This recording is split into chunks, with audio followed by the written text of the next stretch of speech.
Hello everybody, Maria back again. Okay, so I figured I was going to combine my wrap-up video with my TBR video for December, just because a lot of these books seem to follow a similar thread, and I figured why not just make it two videos in one.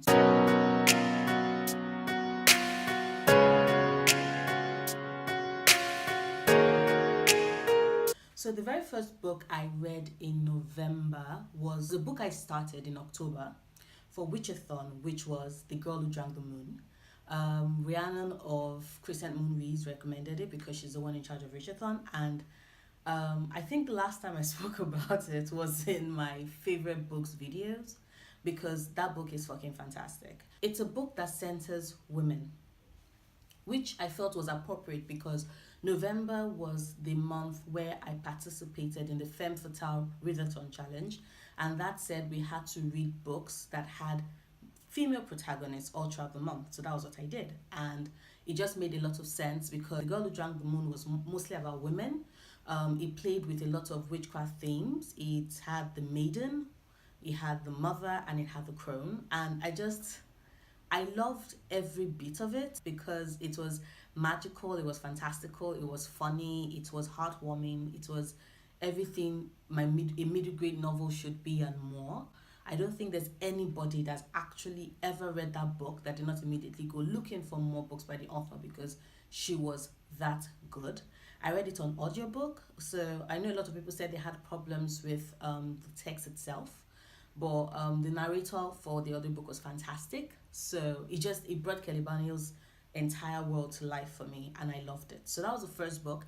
I gave it a 5/5 star. If I could give it more, I totally would. The next book I read for the Femme Fatale Readathon in November was The Hate You Give by Angie Thomas. I think November was a good month for me because quite a lot of the books I read I really enjoyed. And this was definitely one of it. Everybody has talked about The Hate You Give, so I'm not going to go into that much detail. Just know that I'm not even going to go into detail about what the book is about. All I know is that it had a lot of important things that had to be said, and it was done so amazingly well. Angie Thomas is fantastic. I cannot wait for our next novel, which is coming out in January, I believe. I think that is focusing more on the hip hop, which is so cool, and you can tell how talented she is because she goes from talking about the Black Lives Matter to Black music and what it means to be the child of someone who has achieved so much and you want to make your own mark in the world. I gave this also a 5/5 for a fairly, I wouldn't call it an in-depth review because I featured it in my vlog. Yes, I actually did a month-long vlog. I sucked at it, but I tried. I talked about it a bit more in my vlog, so I would link it so you can check it out. But definitely another 5-star for me. It was totally worth it. The next book I read after The Hate You Give is this beautiful, fantastic book, Poppy War by Arif Kwang. If you follow me on Twitter, if you follow me anywhere, you'll know that this book, I love this book. I cherish this book. I cherish every single page in this book. I did a review of this book, gushing about how much I loved it because it is worth its weight in gold. Arif Kwang is a goddess. The Dragon Empire is so going to have my name on it because this is historical YA fantasy that is perfection in every word. An anti-hero that I keep saying it, you will come to love and respect and cherish. Fangunin is perfection itself. I don't know any other word to use for this book except for perfection. So you guessed it, another 5-star read, and it was more than worth it. I repeat, I loved every moment of this book. The next book I read this month, or rather last month because this is already December, is Nnedi Okorafor's Who Fears Death. This is a YA dystopian novel set in Africa, so which was already a plus for me.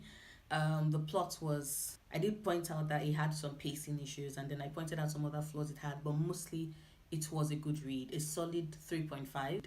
It is amazing as always, so it it has me looking forward to the rest of her books that I have, and I have quite a lot of her books to go.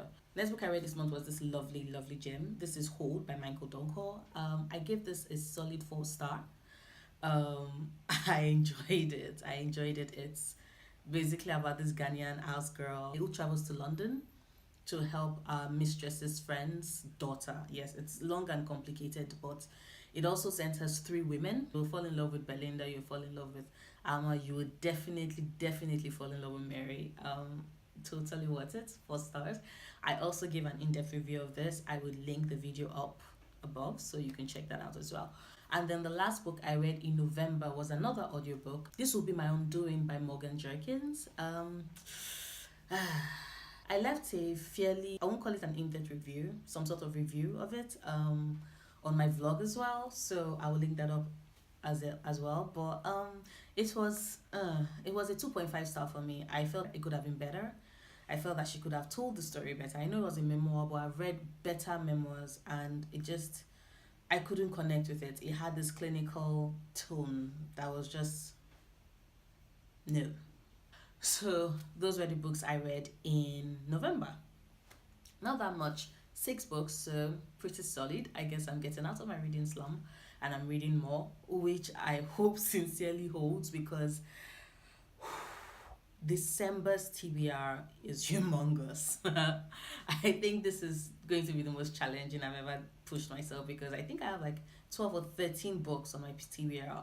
Yes, that many, and I'm just... So the very first book I'm reading this month is Mary Inkmas by Talia Hibbert. Chandler Ainsley mentioned it on Twitter that she wanted to do like a group body read for the book and was interested. I'm like, okay, you had me at ink. Because I loved her too. So I was like, okay, you had me at ink. And then I read the story and I'm like sold, because it's your stereotypical bad boy with a heart of gold. And I am a sucker for bad boys with a heart of gold. So I was like, okay, definitely gonna read it. It looks like it's going to be a short, breezy, slightly smutty. Not slightly, hopefully smutty read, because it's been a while since I read something smutty. The next book I am reading this month is Huntress by Malinda Lo. A friend recommended this for me and she had me at lesbian fantasy. Like, I was like, sold? Yes, before there was Natasha Nigan's Girls of Paper and Fire, there was Malinda Lo in Huntress. So I am looking forward to reading this. She's also a woman of color. The protagonist is Asian. The 2 women are, and it sounds like my type of book. What's it about? I guess of course, it's an Asian fantasy novel. They are meant to be like protectors of the realm, and it's a case of, okay, only one of them can become the Huntress, and then they fall in love while like attempting to meet that. It just sounds amazing. Like I try not to know so much about my books before I read them, so I'm looking forward to discovering all the joys that is in Malinda Lo. December for me is the month of a lot of readathons, so I have a lot of books to read. The next book I intend to read this month is actually from or as a result of the Yo Witchathon. Yes, Witchathon again. Can anybody tell how big a fan I am of Rhiannon's Witchathons? So it's for Yo. This was how she explained it on her Twitter account, which you should totally check out if you're not following. She said, this is a readathon, that's the Yo Witchathon. This is a readathon to celebrate one of the most important parts of the year for witches and to bring even more magic into this time for readers, whether they are witches or not. So the first challenge said, Yule is a time of gift giving for many. Read a book that you received as a gift. And the book for me would be What It Means When a Man Falls from the Sky by Leslie Neka Arima. I actually do not really know what this book is about. I know it's a collection of short stories, and I know that it's mostly fantastical, if not totally fantastical, which is definitely right up my alley. This book won a literary prize for it, so I figured it was always good. I'd always planned on getting it, but I never did. And then I went to a bookstore with a friend. We went shopping for books, and I saw this house. She was like, oh, have I read this? And I said, no. She was like, it's fucking fantastic. I will get it for you. And she did, and I have it, so I'm going to read it for you, Witchathon. The next challenge is we have descended into the darkest part of the year. Read a book that plays with a dark subject matter. And for that, I chose The Ones with Purpose by Nozizwa Cynthia Jele. This book definitely deals with a lot of dark themes. Her sister died of cancer. Her mother is currently depressed and slowly coming out of depression. Our father is not around. Our brother is dealing with anger issues. So it just seems like there's a lot of pain and rage with this book, and yet she's still insistent on fighting for her dreams whilst taking care of her family. And it sounds perfect, and I think it fits the theme beautifully. The next challenge says, read while enjoying a hot beverage. This is a time for keeping cozy, maybe even like frankincense incense. Now, I don't know I'm going to get frankincense. I'll probably check some stores if I can get it. Yeah, if not, I will just make myself a hot cup of coffee. It will probably just help me get through all the books because I have a lot of books to read this month. So the next challenge says, this season is one meant for introspection.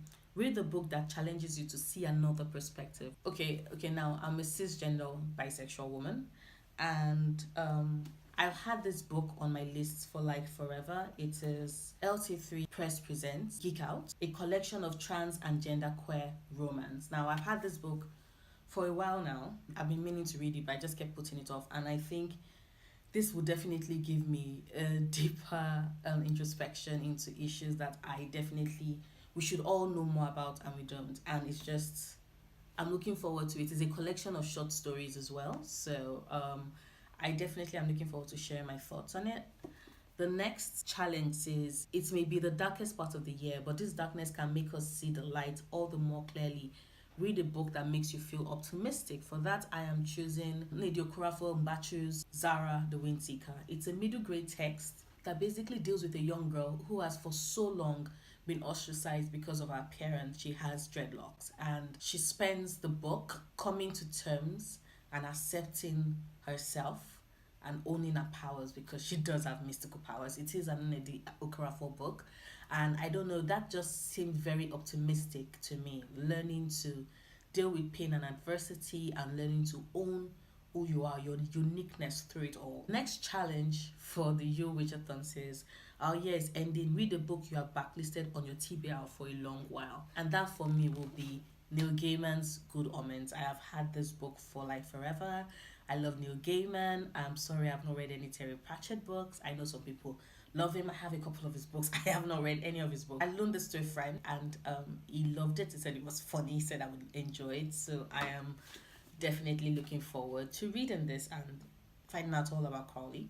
So the last challenge for the Yo Witchathon says, read the group book The Bear and the Nightingale by Catherine Arden.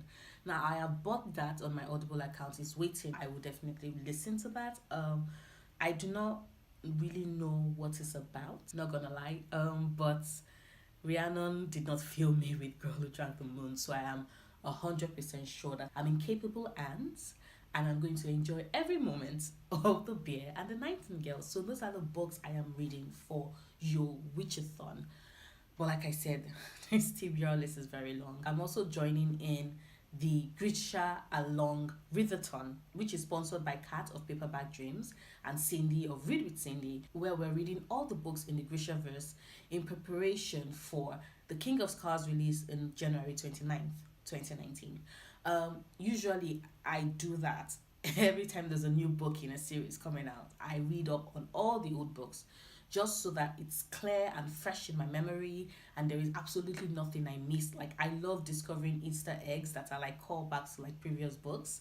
So I always read all the books in this series like when a new book is coming out. So I was already planning on doing that, and this was just an added incentive, which means that I am going to be reading all 5 books in the Grishaverse, starting with Shadow and Bone, moving on to Siege and Storm, finishing up the Grisha trilogy with Ronan Rising, and then I am definitely going to read two of my favorite books of all times, Six of Crows and Crooked Kingdom. So those would be all the books hopefully I'm reading in December. Like I said, it's probably 12, 13 books, maybe 11, not sure. But it's definitely a lot of books. I hope sincerely I'm able to cover it all, and I am keeping my fingers crossed that this is not going to be way too much for me to handle. So yes, that is my wrap up and my TBR list. Drop any comments below what your TBR lists are any of these books I'm reading, books you intend to read this month. Have you read any of the books I read last month? Just let me know your comments below. Don't forget to like and subscribe, and I will see you soon. Bye.